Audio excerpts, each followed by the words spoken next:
Ave Cristo, pelo Espírito Emmanuel, psicografia Francisco Cândido Xavier. Segunda parte, capítulo 4, parte 2. Com voz entrecortada pela emoção, passou a ler. Em tudo somos atribulados, mas não angustiados. Perplexos, mas não desanimados. Perseguidos, mas não desamparados. Abatidos, mas não destruídos. Trazendo sempre por toda parte a mortificação do Senhor Jesus em nosso corpo, para que a sua gloriosa vida se manifeste igualmente em nós. Em seguida, a curto intervalo, anunciou: comunica-nos o amado orientador que a nossa hora de testemunho está próxima. Pede-nos calma, coragem, fidelidade e amor. Nenhum de nós será lançado ao abandono. Alguns terão a morte adiada, mas todos conheceremos o cálice do sacrifício. Após ligeira pausa, notificou que os visitantes cantavam um hino de graças em louvor ao Mestre Amantíssimo. O pregador permaneceu em longo silêncio, como se pudesse a escutar a melodia inacessível à percepção dos companheiros. Torrentes de lágrimas corriam-lhe pela face envelhecida. Antes de encerrar a reunião memorável, Lucano convidou: meus irmãos, somos pequeno rebanho confiante no céu. Muitos de nossos confrades que a fortuna protege retiraram-se da cidade sob o pagamento de valiosas contribuições ao enviado de César. Acredito que raros daqueles que vivem na abastança estarão habilitados à vitória sobre a tormenta próxima. Achamo-nos divididos em grupos de fé nos bairros pobres à espera da bondade divina. Não possuímos recursos que nos inspirem qualquer convite à preocupação.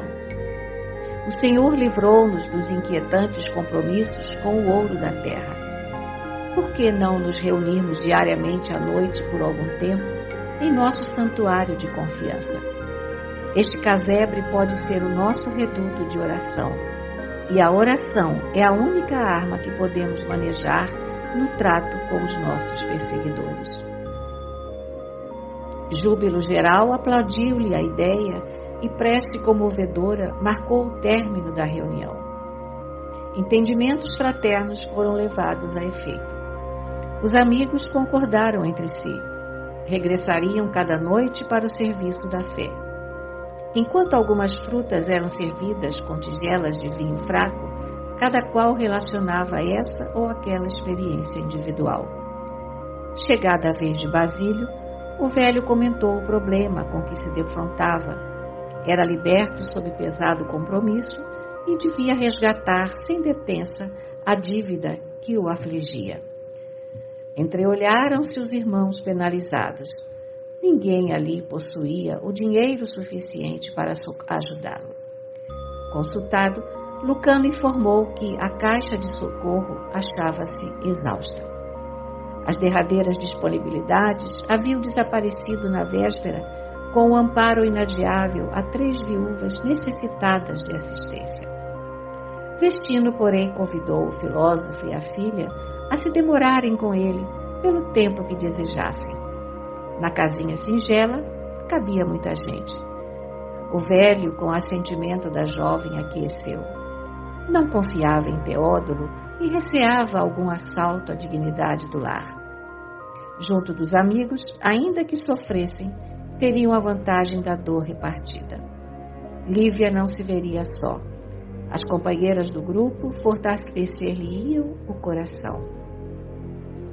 Prometeram voltar no dia imediato e, mais confortados, passaram a noite edificados na fé. Na manhã seguinte, Basílio procurou Teódulo a fim de penhorar o próprio domicílio. Refletiu bastante e concluiu que essa seria a medida mais acertada. Se permanecessem retendo a casa, provavelmente seriam vitimados pela violência, de vez que não dispunham de recursos para o resgate, ao passo que, confiando a moradia ao administrador, talvez lhe sossegasse a exigência.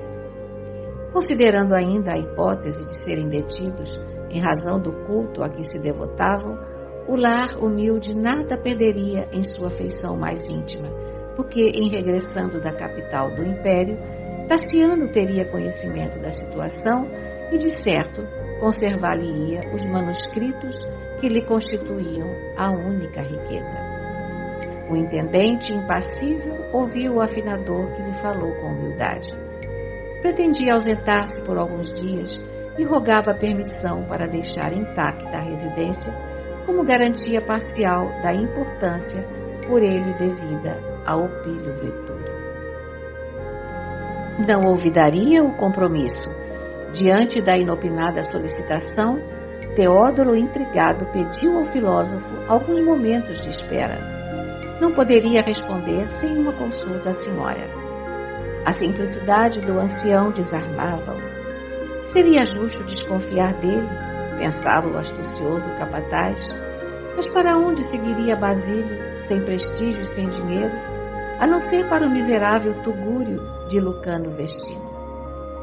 A petição era formulada sem qualquer intenção oculta, porque o velho não poderia ignorar que ele, Teódulo, possuía elementos para segui-lo à socapa, de modo a descobrir-lhe o paradeiro novo. Com semelhantes reflexões, procurou Helena, que lhe escutou a notícia encantada. Não parecia guardar as mesmas apreensões. Mostrava-se, aliás, satisfeita e tranquila. Ante a perplexidade do amigo, observou, contente e maliciosa: tudo corre segundo a encomenda. Não te aborreças.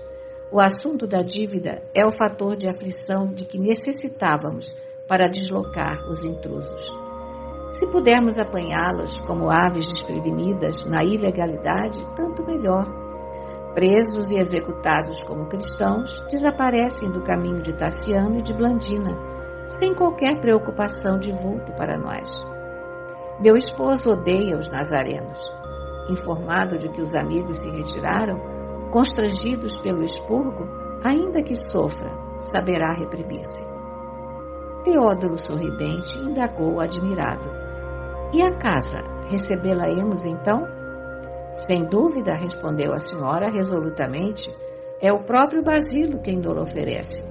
Será razão sólida para conquistarmos a simpatia de Tassiano para os nossos esclarecimentos. Diremos que o velho, estrebado na afeição de nossa casa, veio solicitar-nos apoio moral, colocando a residência sob a nossa guarda, que tudo fizemos em vão por salvá-lo, e por fim conservaremos o domicílio sem qualquer alteração, para que os nossos ausentes o encontrem nas mesmas disposições em que o deixaram. Isso constituirá nossa demonstração de sinceridade, impondo a Tassiano a justa resignação ante os fatos consumados. Magnífico, comentou o administrador, sob a impressão de haver encontrado feliz solução para o delicado problema. Bem-humorado, voltou a Basílio e notificou que a decisão fora bem recebida, que a senhora concordava com o alvitre e que a residência seria atenciosamente tratada até a sua volta. O liberto de Carpo sorriu, aliviado. A aprovação significava liberdade. Poderia agora demandar a casa de Lucano junto da filha, sem sobressalto ou constrangimento.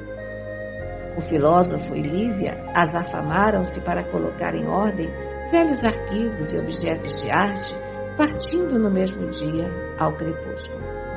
Abraçados um ao outro, comentavam a beleza do céu, no qual corriam nuvens solitárias tingidas pelo poente afogueado, e referiram-se ao perfume ativo de algumas flores para não se concentrarem no sofrimento moral da despedida. Enternecidos, fitaram a paisagem, cada qual enovelando no próprio íntimo as reminiscências mais doces do coração. Com o propósito de não se atormentarem mutuamente com palavras de queixa, fingiam distração e serenidade à frente da natureza, ignorando que Teódolo lhes espreitava os passos infatigavelmente. Informada quanto ao local em que o afinador se refugiara, Helena, no dia seguinte, solicitou uma audiência a Ignácio Valeriano, alegando a necessidade urgente de entender-se com o enviado de Augusto. O alto dignatário recebeu-a sem reservas. A sós com o legado, expôs a questão sem preâmbulos. As famílias mais altamente colocadas na cidade, disse com inflexão de orgulho ferido na voz, lutavam com insuperáveis obstáculos na sustentação da ordem doméstica. O cristianismo, pregando impraticável fraternidade, perturbava as melhores cabeças, pervertendo escravos e servidores. Generalizara-se a indisciplina, fomentava-se a discórdia.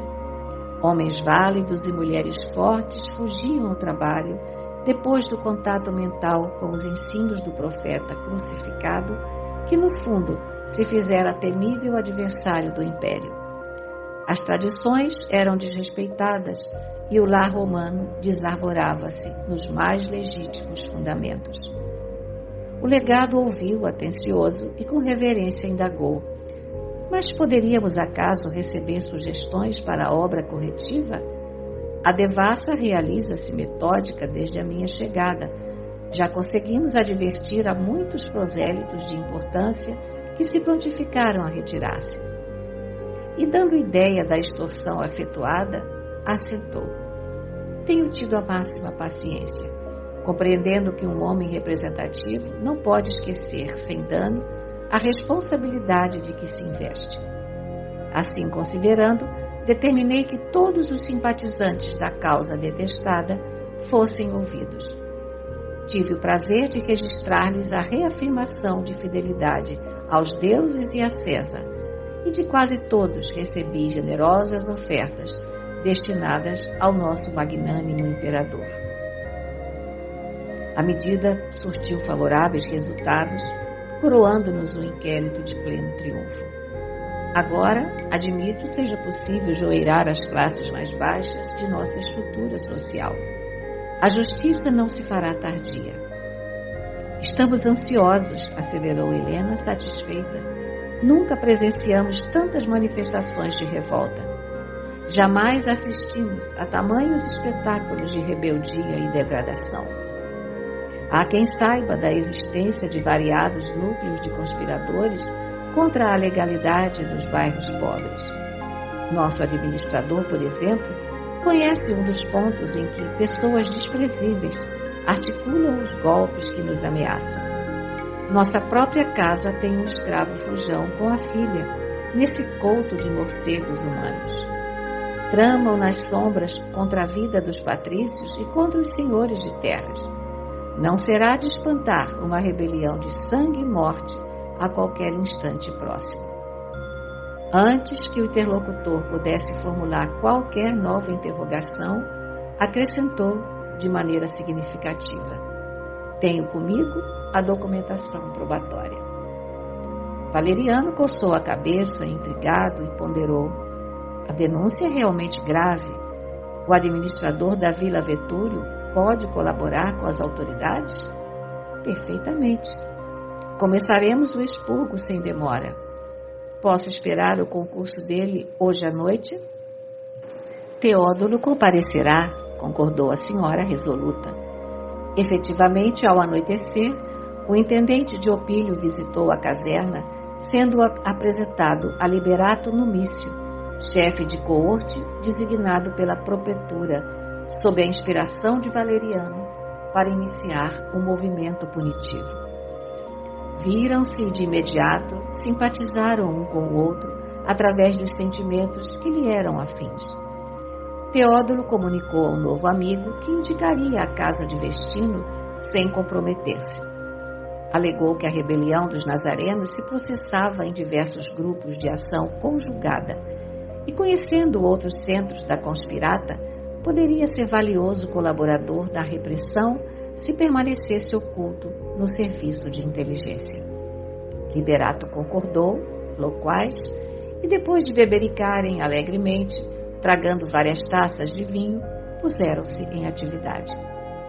Comandando pequena expedição de soldados e beleguins atrevidaços, Numício, sob a orientação do empregado de Vetúrio, cercou o casebre dos seguidores do Evangelho quando o dono da casa proferia as últimas palavras da oração ensinada pelo Mestre.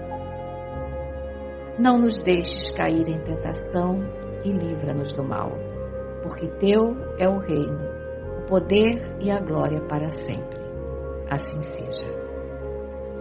Lucano descerrou os olhos, e tão grande era a serenidade que nele se estampava, que mais parecia ter despertado de alguma visão celestial. Neste instante, o emissário da perseguição, quase ébrio, se postou diante da Assembleia Cristã, bradando para os esbirros afoitos: entremos, é aqui mesmo. A malta de raposas está no covil. Ninguém respondeu. Os agentes armados penetraram ruidosamente o recinto. Sarcástico, Numício observou: já visitei agrupamentos como este. Nunca vi uma raça tão acovardada como a dos aprendizes do judeu crucificado. Tomam bofetadas, entregam mulheres, sofrem o cárcere e morrem debaixo de insultos sem qualquer reação. Asquerosos morcegos. Cuspinhou algumas pragas e, relanceando o olhar pelos circunstantes, interrogou com estardalhaço: quem é o chefe do bando? Vendo que ninguém respondia, reajustou a frase e renovou a pergunta: quem é aqui o chefe da casa? Lucano ergueu-se digno e apresentou-se: o chefe da casa é Jesus, e eu sou o responsável. Jesus?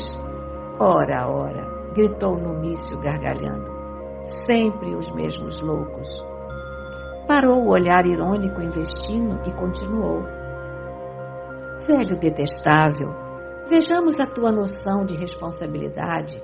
Se tens miolo na cabeça, abjura a bruxaria. Rende culto aos deuses e afirma a tua fidelidade aos nossos imperadores. Provavelmente assim o quadro desta noite poderá modificar-se.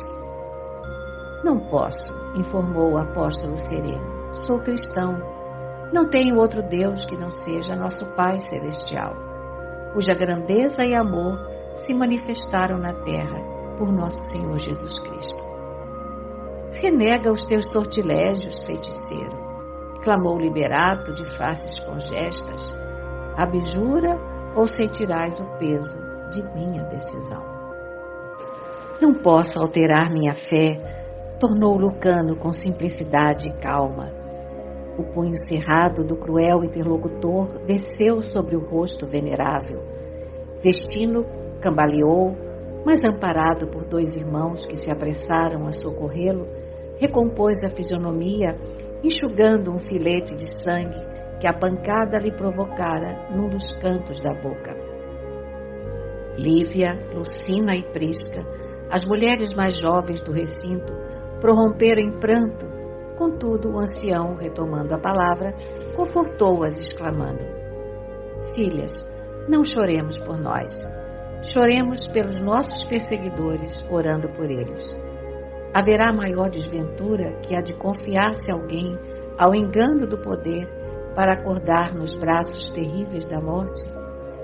Fitou o olhar compadecido no verdugo e esclareceu: o homem que nos espanca é Liberato Numício, chefe de uma coorte romana. Já lhe vi as mãos por 2 vezes, flagelando os tutelados do Evangelho. Pobre irmão nosso, acredita ser senhor da vida quando os prazeres criminosos lhe possuem o coração. Debalde procura debater-se contra os golpes da enfermidade e os achaques da velhice que presentemente lhe rondam o corpo. Amanhã, precipitado ao vale fundo da meditação pelo desfavor político, talvez se incline para Jesus, procurando justiça e amparo moral. Os companheiros de Numício ouviam estupefatos. O agente de Valeriano em vão tentou reagir.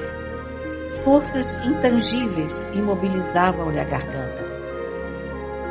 Lucano, de semblante iluminado pela fé, prosseguiu em voz firme: é possível que os perseguidores nos imponham a morte, talvez sejamos conduzidos de imediato aos mais aflitivos testemunhos. Fez breve pausa e continuou, voltando-se para os amigos. Não temamos, porém, a visitação do martírio. Todos fomos chamados a seguir Nosso Senhor de cruz pesada aos ombros doloridos. O Calvário está erguido, o madeiro jaz levantado, a flagelação continua. Ufanemo-nos da nossa condição de sirineus do eterno amigo. É uma honra morrer pelo bem no mundo em que o mal ainda reina vitorioso. Envergonhar-nos-íamos da felicidade ao lado de tantos corações sepultados na miséria, na escravidão e no sofrimento. Tudo passa. Os imperadores que nos humilharam, ensoberbecidos com as pompas do triunfo, nunca refletiram nos pesadelos que os aguardavam no sepulcro. Hoje, nossos adversários nos reduzem a carne, a lodo sangrento, mas o Espírito do Senhor, renovando o mundo para a felicidade eterna, espalhar-nos-á as cinzas sobre o campo em que eles, desorientados e desditosos, se guerreiam inutilmente. Agora são dominadores empinados ao trono da ilusão que os subjuga. Todavia, depois, esmolarão a paz, carregando as úlceras da mendicância em plena casa de Deus. Infelizes, para eles a luta na terra ainda significa o mergulho em lama dourada. Atropelam-se uns aos outros, disputando o túmulo em que os seus sonhos de grandeza se reduzem a punhados de pó, matam-se mutuamente na aquisição do ódio em que se anulam, despedaçam-se em concursos de sangue para incorporarem a ruína aos seus dias escuros. Choremos assim por eles, deploremo-los. Quanto tempo gastarão para conseguirem aquecer a própria alma ao sol da fé? Em seguida, porque o silêncio pesasse, Vestino afrontou o olhar acovardado de Numício e exclamou: dá trabalho aos teus cooperadores. Se tens a missão de abrir-nos a porta da masmorra, não te detenhas. O espírito do Evangelho brilha acima do cárcere. Vendo que Lucano lhe estendia valoroso as mãos engelhadas, Liberato avançou, pronunciando algumas palavras do cerimonial em nome do Estado, e atou-lhe os pulsos. Os colaboradores seguiram-lhe os movimentos, algemando-os demais. Alguns membros da expedição oficiosa deitaram olhares lascivos às moças trêmulas, mas a presença de Vestino, cujas palavras lhes haviam lançado tantas verdades ao rosto, como que lhes impunha forçado respeito. O trajeto fez-se em silêncio. Os cristãos, à maneira de animais pacientes, não reagiram, sustentando-se em preces fervorosas, mas quando penetraram o pátio da prisão, entreolharam-se angustiados. Algo aconteceu correspondendo-lhes à expectativa. A voz seca de Numício determinou parada breve, e Lívia, Lucina e Prisca foram rudemente separadas do grupo. Existia a antiga lei que vedava o sacrifício de virgens nos espetáculos e, sob esse pretexto, era costume apartar dos recém-detidos as mulheres mais moças, a fim de que a crueldade dos verdugos lhes subtraísse a pureza corpórea antes de qualquer interrogatório mais rigoroso. O velho afinador abraçou Lívia, cujos olhos se mantinham velados de pranto que não chegava a cair, e falou emocionado: adeus, minha filha. Creio não mais nos veremos nesta vida mortal. Esperar-te-ei, porém, na eternidade. Se te demorares na terra, não te sintas à distância de meus passos. Permaneceremos juntos em espírito. Somente a carne mora à sombra do túmulo. Se fores ultrajada, perdoa. O progresso do mundo é feito com o suor dos que padecem, e a justiça entre os homens é um santuário levantado pela dor dos vencidos. Não te consternes, nem te suponhas abandonada. Ergueu os olhos para o alto, como que indicava no céu a última pátria que lhes restava, e concluiu: um dia, reunir-nos-emos de novo, no lar sem lágrimas e sem morte. Sorriso amargo assomou-lhe ao rosto. A moça enlaçou-o carinhosamente e osculou-lhe a face pálida, sem articular palavra alguma. Incoercível emoção constrangia-lhe o peito. Liberato gritou contra a demora, enquanto 2 legionários insistiam com as jovens, que por fim se deixaram levar sem resistência. Ao se retirarem, caminhavam as 3 aflitas e hesitantes, mas Resídia, viúva e mãe, clamou para elas em tom comovedor: filhas do meu coração, não nos rendamos ao mal. Procuremos com valor a vontade do Cristo. Deus nos assiste e a verdade nos guia. Mais vale a morte com liberdade que a vida com escravidão. Avancemos resolutas. As feras do anfiteatro são nossas benfeitoras. Adeus, adeus. Prisca e Lucina, com os rostos lavados em pranto, sem desespero, demandaram a senda imunda que lhes era apontada, atirando beijos aos amigos que ficavam atrás. Os prisioneiros retomaram a marcha. Um pouco adiante, as matronas foram igualmente arrebatadas às celas diferentes, enquanto os 14 homens, amargurados, mas firmes na fé, se viram conduzidos a extenso salão, escuro e úmido. Algumas tochas passaram a brilhar. Um legionário de aspecto repelente aproximou-se do chefe e perguntou em voz baixa pelo cubículo onde as 3 jovens se achavam internadas. Numício gargalhou irônico e observou, irreverente: não te atrevas. Estamos certos de que todas são virgens, e assim o legado tem direito à primeira escolha. Valeriano vê-las amanhã. Depois dele, então... E despreocupado e desrespeitoso acrescentou: jogaremos a sorte. Risinhos abafados estenderam-se entre os servidores da Justiça Imperial. Transcorridos alguns momentos, Ignácio Valeriano penetrou solenemente o recinto. O mensageiro de Galo propunha-se imprimir a maior importância ao trabalho iniciado. Comentava-se por toda parte a probabilidade de uma rebelião das classes inferiores e temia-se uma rápida junção dos grupos insurrectos. Vivia, por isso, cercado de insidiosas reclamações. As casas abastadas pediam-lhe drásticos preventivos e os denunciados de Teódulo eram os primeiros detidos da grande rede de coação que pretendia desdobrar. Seguido por vários assessores, dirigiu-se aos presos humildes em tom altivo e arrogante. Plebeus, notificou áspero, tenho praticado com largueza nesta cidade a retidão e a tolerância em obediência às tradições dos nossos antepassados. Entretanto, queixam-se os patrícios probos e respeitáveis de que a vossa atitude nos últimos tempos constitui grave ameaça à tranquilidade dos cidadãos. Sois acusados não somente de cultivar a magia nefanda dos nazarenos, mas também de conspirar contra o Estado com o objetivo de usurpar a posição e o patrimônio dos eleitos de Augusto que vos dirigem. Não posso, pois, adiar a reprimenda exigida por nossa comunidade. O expurgo é indispensável. O mensageiro romano interrompeu-se, vagueou os olhos coruscantes pela assembleia humilhada e indagou: quem de vós cooperará conosco indicando os centros da indisciplina? Nossa magnanimidade responderá com a libertação de todos os que colaborarem na empresa benemérita em que nos empenhamos. Os cristãos permaneceram emudecidos.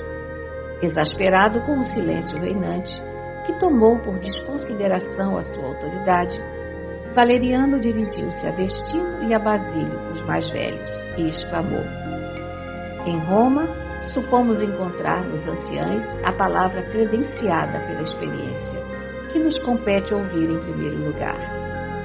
Concentrou a atenção em Vestino e perguntou a ele diretamente: que informais do movimento subversivo em preparação?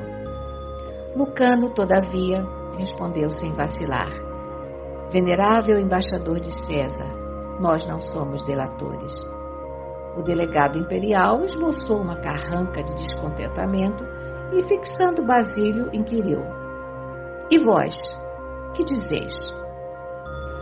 O liberto, encanecido, sustentou-lhe o olhar penetrante e replicou sereno: ilustre legado, estamos a serviço do Cristo, que nos recomenda a abstenção de qualquer julgamento leviano para que não sejamos levianamente julgados.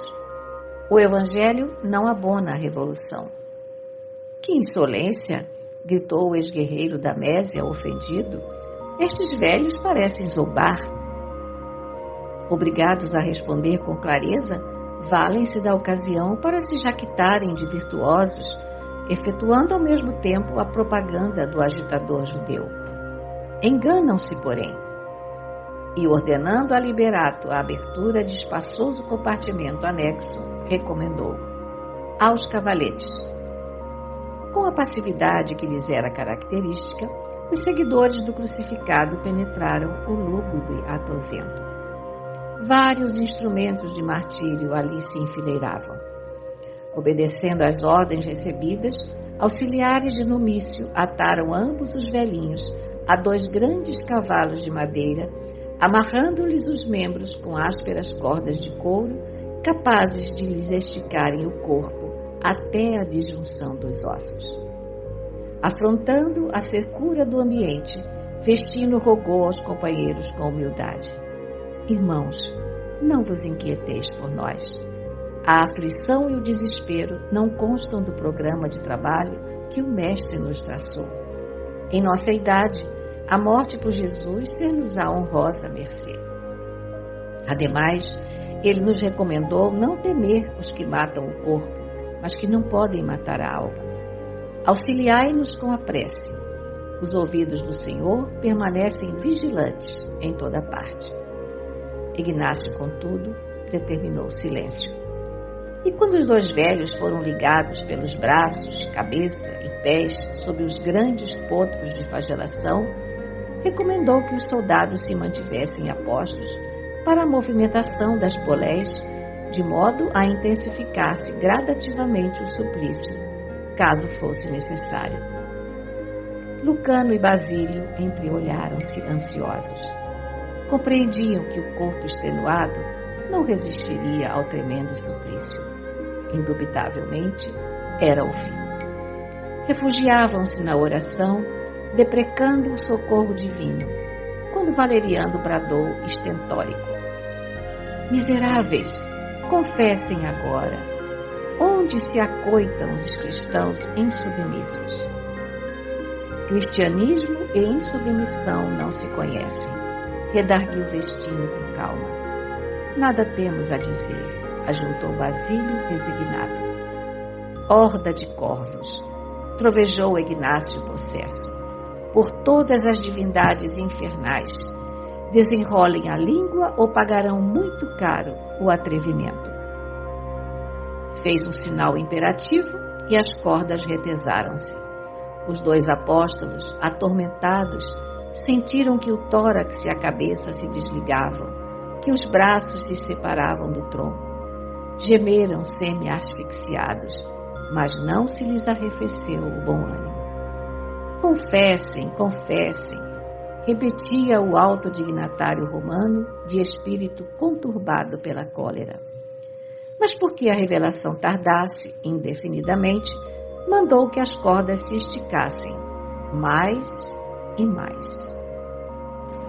O peito dos supliciados arfava dolorosamente. Ambos cravavam o olhar no teto, qual se buscassem debalde a contemplação do céu.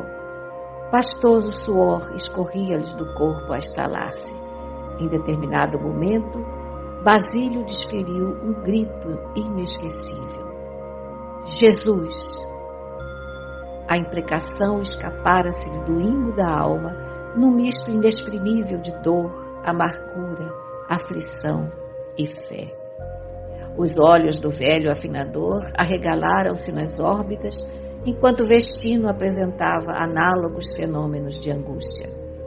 Rompida a base do crânio e rebentadas várias veias entre os ossos quebrados e a carne em dilaceração, o sangue em golfadas sucessivas lhes borbotou da boca entreaberta. A morte fora rápida.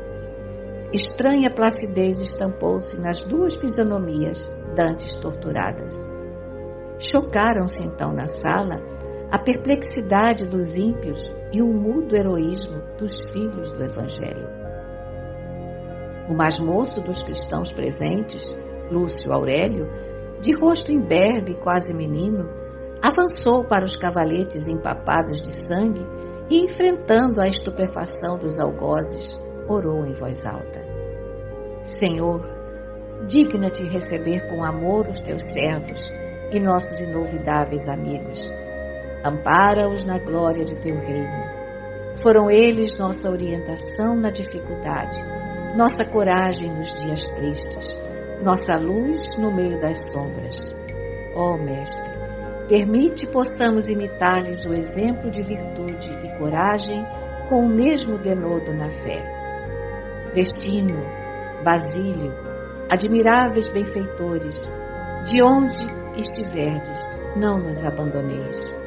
Ensinai-nos ainda que só pelo sacrifício conseguiremos construir com Jesus um mundo melhor.